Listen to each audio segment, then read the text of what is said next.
Well, ladies and gentlemen, it is the first day of August, spring selling season. If you're thinking of getting your house on the market over the next couple of months or certainly weeks, now's the time to be focusing on getting everything ready and prepared. Coming up on the show, we have some unique properties to show you. Now on our inside story, with a story on investing in units or houses. Bigger compared to the 21% of detached houses which are investor owned. The Housing Industry Association found unit sales also boosted the number of new home sales throughout June. While national detached house sales rose by 0.7%, multi-unit sales jumped by over 15%.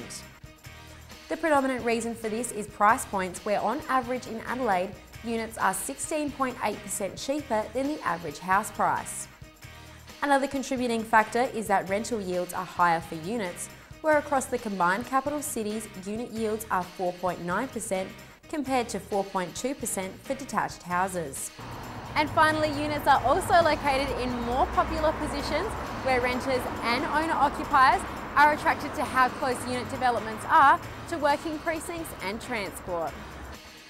Joining me now in the studio is the new CEO of Business SA, Nigel McBride. Nigel, good to have you in. Hi Tim, it's great to be here.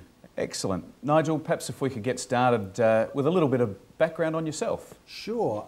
Look, I arrived in this state 13 years ago from WA. I came to take on Minter Ellison Lawyers.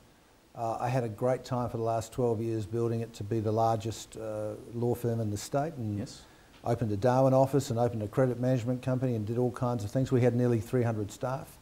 So I do know what it's like to run a large business here. I do know what it's like to run a lot of employees, and I do know the pressures facing business today. There's plenty of them just at the moment, I guess. From your point of view, Business SA, for people who perhaps haven't seen too much about what Business SA does for the state, what's its charter?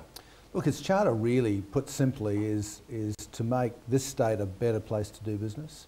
You know, our other charter is to be the voice of the business community.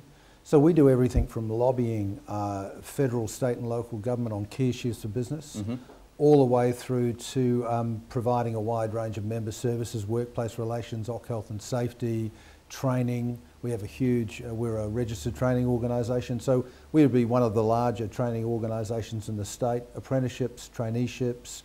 So we offer a very, very comprehensive package for members that they find incredibly important.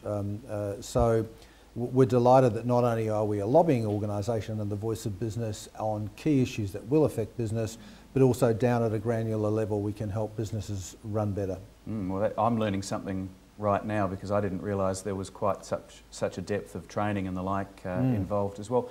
How many people does Business SA employ? Well, we employ just under 160 people, but 40 of those people are in an apprenticeship centre, which is a federally funded apprenticeship centre where we manage literally thousands of apprenticeship processes.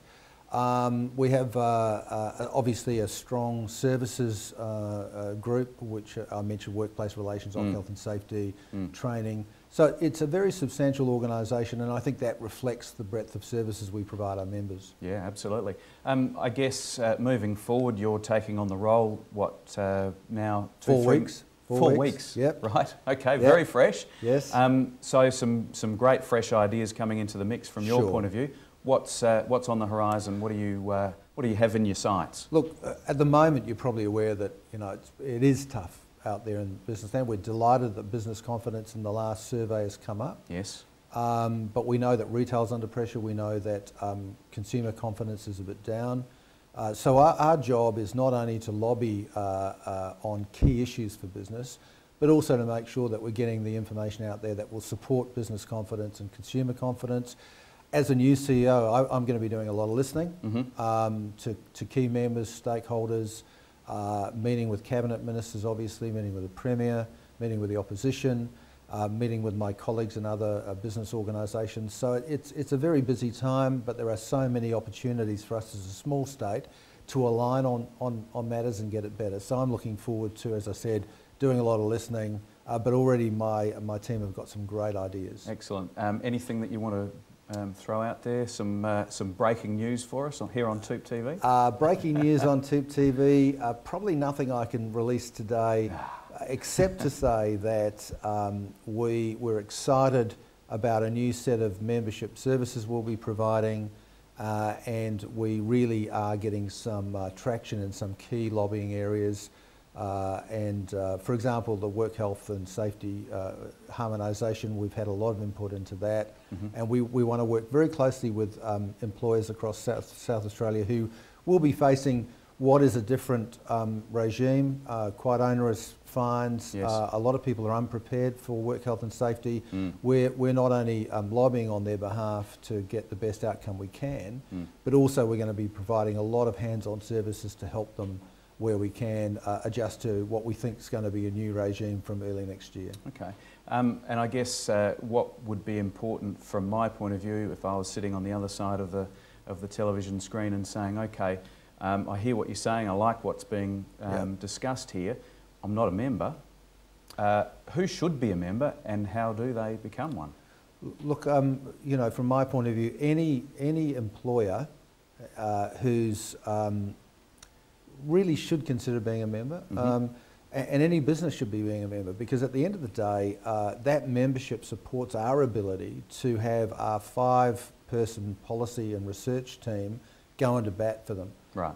If Business SA didn't exist, if we didn't invest in high quality, really well researched responses to all layers of government, then the voice of business wouldn't be heard. It's not just a voice that's whinging, it's a voice that's highly informed, well researched, and our arguments can't be dismissed. Yeah, well, I guess a spokesperson for the little guy. Yeah, and the fact is, we are an SME state, and a lot of people running SMEs who are under a lot of pressure right now feel that their voice isn't being heard.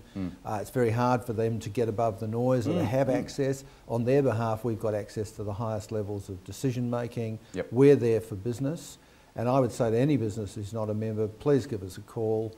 You know, we're happy to talk to you about what we can provide, not only in a sense of your voice, but also a really wide range of services that will be very, very helpful. I mean, for quite a modest membership fee, we've saved members literally thousands and thousands of dollars when workplace relations issues come up, or when training, if they fail to get training, or health and safety. Unfortunately, it is a minefield out there, and we hope to help our members get through that in a very cost-effective way. Yeah, well, I certainly, in listening to that explanation, you gather that small business owners generally are people who've come from understanding their business, but certainly don't have an understanding of employment, of payroll, of taxing, and all those sorts of things. So they need the support of someone like Business SA. Well, one example is we advise on 96 separate awards. Now that's a nightmare for small employers. They can't afford to have full-time health and safety people or IR and full-time, and they can't afford lawyers to do this sort of work. We're not saying we compete with law firms, but we're saying that there's areas where otherwise they'd have to go somewhere else. And what we want to do is make that accessible and affordable. And what we're hearing back from our members who use these services is just that they are now absolutely essential in a very complex world out there where their business should be running their business. Correct. They should be able to focus on running their business as effectively as they can in a pretty challenging environment. Our job is to make their job easier. Oh, well, look, that's been excellent. And I know you're not going yet, but I'd like to say good luck with the job. Thank you. And also, as we move forward, look forward to seeing more of you out and about. Wonderful. Thanks, Tim. Thanks, Nigel. Now we're going to go and have a look at some of our gone properties.